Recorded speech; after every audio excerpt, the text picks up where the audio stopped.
It was the 1-year anniversary of Justin and Samantha's wedding, and Justin had forgotten it. Samantha's frustration with Justin's lack of maturity was escalating. He seemed to be stuck in a perpetual state of Peter Pan syndrome. Despite being married, Samantha's desire for a baby was growing, but Justin seemed uninterested. His world was centered around fantasy movies, comic books, and video games. Samantha felt as though she had married a child rather than a man, and her patience was diminishing. Her maternal instincts were becoming more pronounced. Each attempt to discuss starting a family was met with evasion from Justin.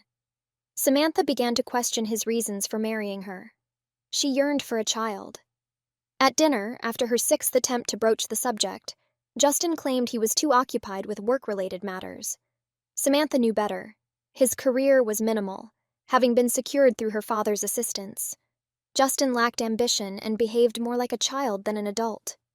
Samantha thought, if he wants to be a child, I'll treat him like one.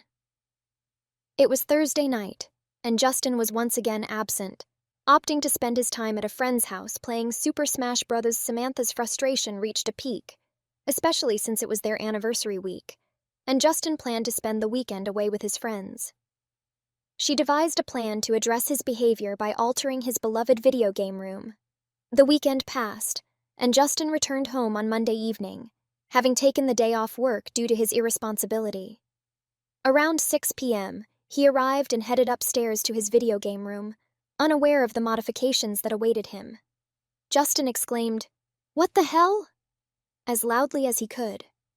Samantha ascended the stairs and stated, "Justin, since you wish to act like one, I've transformed your video game room into a playroom and our bedroom into a nursery. If you want to be a baby, I'll treat you accordingly. Now let's get a diaper on you." Justin began to speak, but Samantha interrupted. "No, babies don't talk, remember?" and placed a pacifier in his mouth. She then led him by the hand to their bedroom. Justin, typically passive and having always allowed Samantha to take charge, did not resist. Upon opening the bedroom door, he was confronted with a changing table and 2 beds.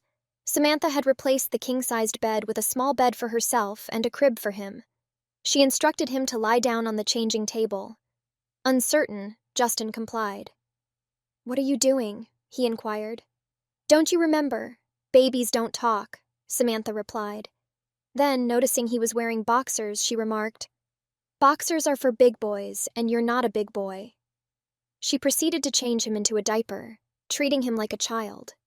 "Stay there," she said as he attempted to rise, but she gently pushed him back down. She fetched a pair of pajamas from the closet, adorned with a childish cowboy design, and dressed him in them.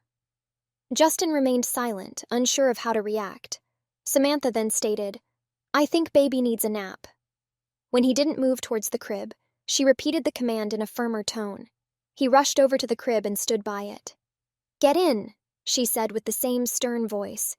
The crib, large enough to accommodate his 5'9" frame, was about 6.5 feet long and tall. He climbed in, and she handed him a bottle filled with milk. "Drink this. It'll help you get tired, and then you can take a nap. Afterward, the baby can have his dinner," she told him. Hesitantly, he followed her instructions. Then she put a lock on it and said, "Take a nap. I'll get you for dinner." Justin thought this might be a dream, so he went to sleep, hoping when he woke up this would all be over. He woke up about an hour later and felt a little wet. What the heck happened? He thought, feeling wet, but he didn't check. Then Samantha opened the door. "Did my little one have a good nap?" she asked as she unlocked the door and approached Justin. She then checked his diaper. "Did the little boy have an accident?" Justin did not reply, as usual. She said, "That's okay," and took him to the changing table and changed his diaper. After that, she put him back in the cowboy pajamas. "Dinner is ready, honey," she said. Justin could smell some good food cooking, some salmon and green beans fried. He went downstairs, hoping to eat a good dinner. Then Samantha walked out with a plate of warm salmon dinner. Justin began to speak, and Samantha shushed him. She said, "This is my dinner. Your dinner will be ready in a second, and if you're good, you can have some dessert." She finishes up, put it on, and very much enjoys it. Now she looks at Justin. She says, "Don't worry, honey. Your dinner will be here in a minute." She comes out holding a big bowl of string peas. She puts it down. Justin doesn't want to eat it. He begins to talk and she hushes him again. Justin continuously sits in silence. He doesn't want to eat the food. He thinks it's disgusting. He wants salmon. Then Samantha looks at him. Then Samantha says, "What's wrong? Baby's fussy." Then she takes a spoon and scoops up some peas. This airplane needs to land. Justin feels embarrassed. He doesn't know what to do. Then Samantha pushes a spoon against his mouth. He doesn't open his mouth. Then she says in a slightly more aggressive tone of voice, "Does baby want his dessert tonight? Then he has to eat his dinner." Justin reluctantly opens his mouth. He eats the food and almost gags. It's so bland and flavorless, but he eats it anyways. Samantha goes, "What a good boy." They finish up the meal. Then Samantha goes to Justin. It's TV time. Then Justin gets a bath. She brings Justin into the living room. Then he sees a giant playpen in the living room. She does that she does with the crib and locks him in. Then she looks at him and says, "Baby," and says, "What does baby want to watch?" Justin does not reply. She puts on a cartoon Disney movie. They watch for about an hour. Justin is humiliated from this whole experience as he's still locked in the playpen. She tells him it's bedtime soon for the baby, but he needs to take a bath first. Then she looks at Justin and says, "Mommy picked you up some bubble bath, some strawberry bubble bath. Is baby excited?" Justin does not know what to say. He is also wet because he had no way of getting to the bathroom when he was locked in his playpen. Samantha then goes up to his playpen, unlocks the door, then gently takes him by the hand to the bathroom. They are in the bathroom.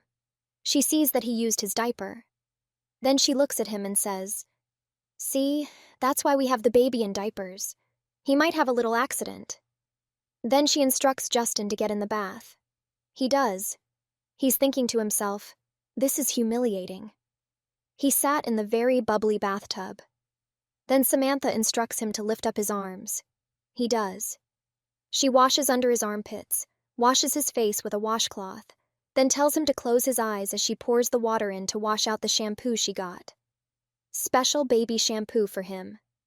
Then she grabs him by the hand and says, "Let's get your PJs on."